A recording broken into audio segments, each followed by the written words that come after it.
বন্ধুরা, আজকে আমরা চলে এসেছি WBSSC 11-12 এর যে রেজাল্ট বেরিয়েছে তার ওয়েবসাইটে। ক্লিক করলে চলে যাব তাদের সাইডে। দেখুন এখানে প্যানেল বেরিয়েছে, আমরা প্যানেলে ক্লিক করব। প্যানেলে ক্লিক করে আমরা প্যানেলটা বের করে নেব। দেখুন এই সবগুলো সব আজ প্যানেল বেরিয়েছে। যারা যারা ডাক পেয়েছে, যারা কাউন্সিলিং হবে তাদের লিস্ট দিয়ে দিয়েছে, এরপর তারা স্কুলে জয়েন করবে। কিন্তু এর মধ্যেও দুর্গন্ধ আমরা লক্ষ্য করছি। দুর্গন্ধ বলছি কারণ না, এর মধ্যেও কারচুপি হয়েছে। যারা 10 নম্বর অভিজ্ঞতা 10 নম্বর আগে প্যানেলে ছিল না, কিন্তু এবার ফাইনাল প্যানেলে 10 নম্বর যোগ করা হয়েছে। নিউজ চ্যানেলেও দেখাচ্ছে, আমরা সেই ভিডিওটা আমি এর সঙ্গেই আপনাদেরকে দেখানোর চেষ্টা করব। তাহলে যেসব ছেলেগুলো কিংবা ছেলে বা মেয়ে যারা যোগ্যতা দেখিয়েছে যে এত 60 পেয়েছে, তারা লাগ পেল না, কারণ তাদের অভিজ্ঞতা নাম্বার নেই। যাদের অভিজ্ঞতার নাম্বার না থাকা সত্ত্বেও পরে অভিজ্ঞতা নাম্বার দিয়ে আজকে প্যানেলে নাম, ফাইনাল প্যানেলে নাম উঠে গেছে। এদিকেই বুঝতে পারছেন বন্ধুরা, আবার কি প্যানেল কি বাতিল হতে চলেছে।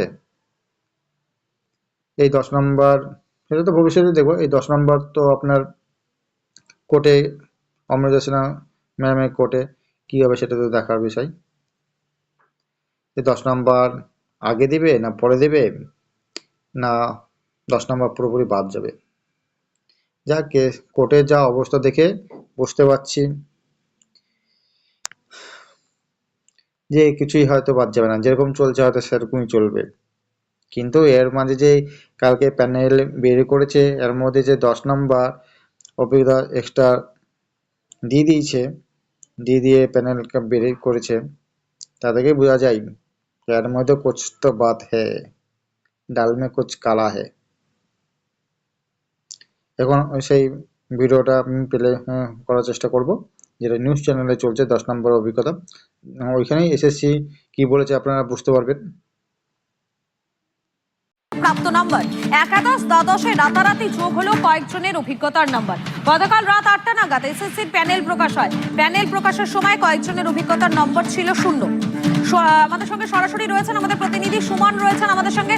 সুমন, রাতারাতি ঠিক কিভাবে এসএসসির এই প্যানেলে প্রার্থীদের প্রাপ্ত নম্বরের বদল হয়ে গেল? দেখো, এসএসসির এই যে পদক্ষেপগুলো, এগুলো কিন্তু এসএসসিকে আরো বড়সড় প্রশ্নচিহ্নের মুখে দাঁড় করাচ্ছে।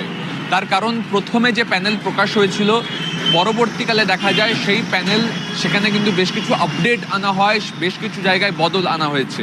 যে এক্সপিরিয়েন্স স্কোর সবার 0 লেখা ছিল অনেকেরই, সেখানে কিন্তু দেখা যাচ্ছে নম্বর অ্যাড হয়েছে। এসএসসির বক্তব্য, এক্সপিরিয়েন্স স্কোরে ভুল থাকলেও আদপে মোট প্রাপ্ত নম্বরটা ঠিক ছিল, অর্থাৎ প্যানেলে তারা পরিবর্তন করেনি। ভুল হয়েছিল, সেই ভুল সংশোধন করা হয়েছে, নম্বর যোগ করা হয়েছে, কিন্তু মোট নম্বর একই আছে। কিন্তু প্রশ্ন হচ্ছে যে এতদিন পর একটা চাকরি বাতিল হওয়ার পর এসএসসি নির্ভুলভাবে একটা কি প্যানেল প্রকাশ করতে পারতো না? কেন এই ক্ল্যারিক্যাল মিস্টেক বা ভুল থেকে গেল? কেন এসএসসি আগে থেকে সতর্ক হলো না? কেন এসএসসি এগুলো করলো না? এই প্রশ্নগুলো কিন্তু আইনজীবীরা তুলতে শুরু করেছেন। তার কারণ হচ্ছে, আপাত দৃষ্টিতে দেখলে মনে হবে এসএসসি যোগে ভুল করেছিল, কিন্তু এসএসসির বক্তব্য টাইপিং এ ভুল হয়েছিল। আর কত টাইপিং এ ভুল করবে এসএসসি? কেন বারবার এইভাবে প্যানেল নিয়ে ছেলে খেলা হয়?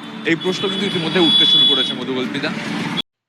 বন্ধুরা, আপনাদের সবাইকে আমি বলতে চাইবো, আমার এই চ্যানেলটাকে সাবস্ক্রাইবার করবেন, লাইক করবেন, আপনাদের মূল্যবান মতামত আমাকে কমেন্ট সেকশনে জানাবেন।